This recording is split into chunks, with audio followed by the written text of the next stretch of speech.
बहुत सारे नए मुर्गी पालक सोचते हैं कि क्या मुर्गे रखना जरूरी है, खासकर अगर उन्हें सिर्फ अंडे चाहिए। यह एक आम सवाल है जो अक्सर पूछा जाता है। इसका जवाब है, यह इस बात पर निर्भर करता है कि आपके लक्ष्य क्या हैं और आप अपने झुंड से क्या चाहते हैं। हालांकि मुर्गियां बिना मुर्गे के भी अंडे दे सकती हैं, लेकिन चूजे पैदा करने और उन्हें सेने के लिए मुर्गे बहुत जरूरी होते हैं। मुर्गे झुंड की सुरक्षा और अनुशासन में भी महत्वपूर्ण भूमिका निभाते हैं। अगर आप मुर्गी पालन करना चाहते हैं, तो मुर्गों की भूमिका समझना बहुत जरूरी है।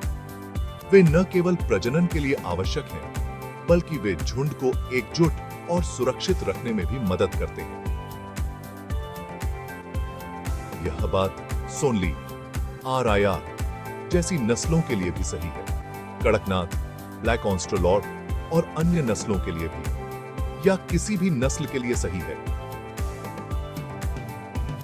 पर नस्ल के मुर्गे अपने झुंड के लिए महत्वपूर्ण होते हैं।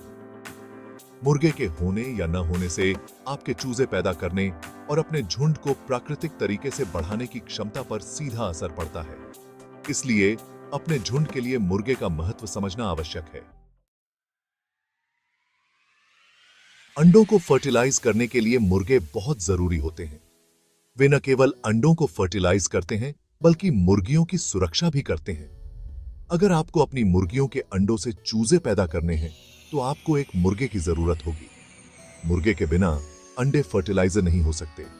मुर्गे का काम मुर्गियों के साथ प्रजनन करना होता है, जिससे यह सुनिश्चित होता है कि उनके अंडे फर्टाइल हों और उनसे चूजे निकल सकें। यह प्रक्रिया प्राकृतिक रूप से होती है। मुर्गे के बिना आपकी मुर्गियां अंडे तो देंगी, लेकिन उन अंडों से चूजे नहीं निकलेंगे।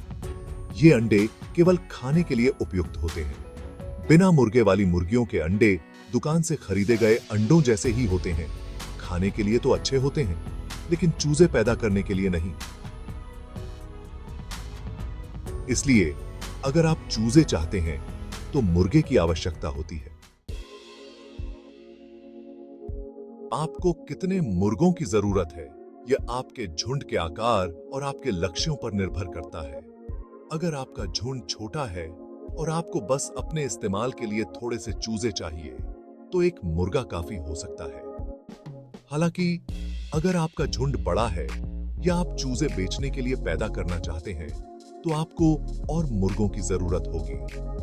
अंडों के फर्टिलाइजेशन के लिए एक नियम यह है कि हर 10 से 12 मुर्गियों के लिए एक मुर्गा रखना चाहिए। भाग 4, बहुत ज्यादा मुर्गे महंगे पड़ सकते हैं। हालांकि चूजे पैदा करने के लिए मुर्गे जरूरी होते हैं, लेकिन बहुत ज्यादा मुर्गे होना एक समस्या हो सकती है। मुर्गे अंडे नहीं देते हैं और वे उतना ही खाते हैं जितना मुर्गियां।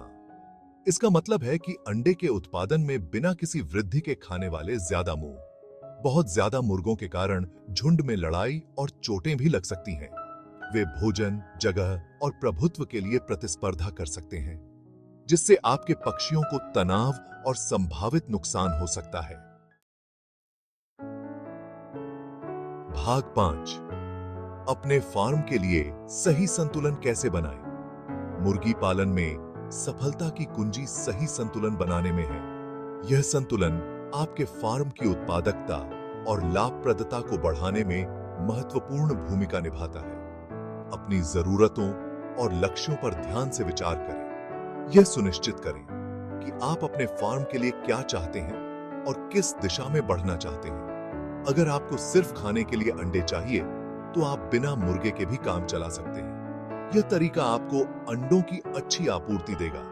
हालांकि अगर आप चूजे पैदा करना चाहते हैं, तो आपको मुर्गों की जरूरत होगी। मुर्गे प्रजनन प्रक्रिया के लिए आवश्यक हैं। अपने झुंड के आकार और प्रजनन लक्ष्यों के आधार पर मुर्गों की संख्या की गणना करें। यह गणना आपके फार्म की उत्पादकता को बढ़ाने में मदद करेगी। याद रखें, हमेशा कम मुर्गों से शुरुआत करना और जरूरत पड़ने पर और मुर्गे जोड़ना बेहतर होता है। यह तरीका आपको फार्म के प्रबंधन में लचीलापन देता है। यह तरीका आपको लागतों का प्रबंधन करने में मदद करता है। और साथ ही यह सुनिश्चित करता है कि आपकी मुर्गियों की अच्छी तरह से रक्षा की जाए और उनकी देखभाल की जाए। सही संतुलन बनाए रखने से आपका फार्म सफल और लाभप्रद बनेगा।